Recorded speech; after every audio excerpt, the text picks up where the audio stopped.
Pagkatapos mong malaman yung accounting equation, kailangan natin malaman how it applies sa mga transactions kasi lahat ng transactions na gagawin natin, usually, pare-pareho lang, but at specific periods ng accounting cycle, meron kang ma-encounter na out of the ordinary. So, kailangan palagi kang marunong mag-analyze.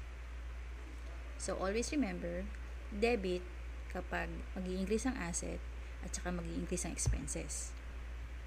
Credit kapag mag-record ka ng additional liabilities, capital or equity, or income.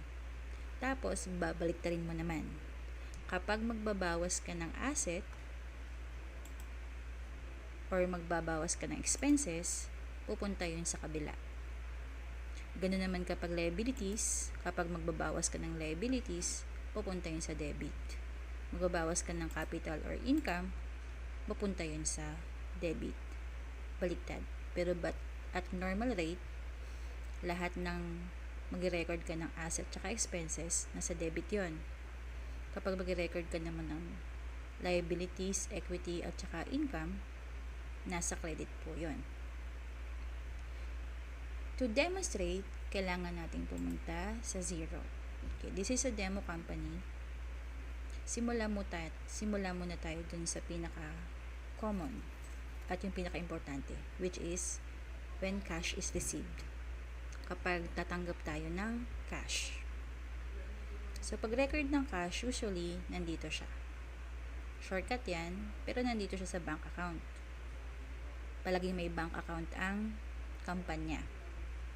Or, minsan naman, kapag maliit lang yung company, cash basis, nandun lang sa vault yung pera, or nasa cash box. Just the same, pareho lang yun, imbis na bank account, cash account. So, for example, pupunta tayo doon sa cash account, magre-record tayo ng papasok yung pera. So, click mo yung plus sign, receive money, or dito sa manage account, click mo yan, record ka ng receive money. Lalabas yung form, isusulat mo kung kanino mo natanggap. So, customer name, date kung kailan mo natanggap, OR number or invoice number, tapos kung ano yung sale natin. Sale. 1,000 pesos or 1,000 currency po natin. Sales ang account title natin para dun sa na-receive natin na pera. Or kung may tax yun, lalagay mo yung tax rate. Okay. So, pag nagtanggap ka ng pera, i-record mo na agad kung ano yon. Natanggap mo ba siya as sale? Natanggap mo ba siya as refund? Natanggap mo ba siya as loan? So, for this example, yung usual na ginagawa natin, yung usual na transaction is sale. So, pag na-record mo na yan, customer, date, reference, description, amount, at account title, yan. Si-save mo na siya. Save. Yan. Na-record mo na yung cash received. Kailangan mo lang malaman kung ano ang nangyayari at the background. Kapag may gamit kasi tayo na accounting software, yung accounting software na ang nagre-record ng debit at credit entry. So, in this example, yung journal entry nun, yung entrada sa zero o yung entrada sa accounting app, nandun sa reports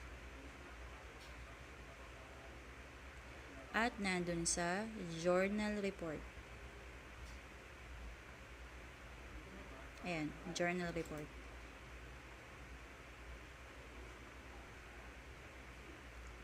Lalabas dyan yung ginawa ng accounting software. Yun, 1,000. Customer, reference, nag-record tayo ng sales, tapos nag-record tayo ng cash, yung business account. So, kung mapapansin mo, debit yung cash, kasi tumanggap ka ng cash, tapos nag-credit ka ng income, or yung sale account. So, following the principle, kapag pumasok yung pera, magde-debit ka. Kapag pumasok yung income, magki-credit ka. Same as nangyari dito, pumasok yung pera, cash account, nag-debit ka, tapos pumasok yung income account, nag-credit ka. Kung manual accounting ang gagawin natin, manual mo siyang isusulat sa books of accounts.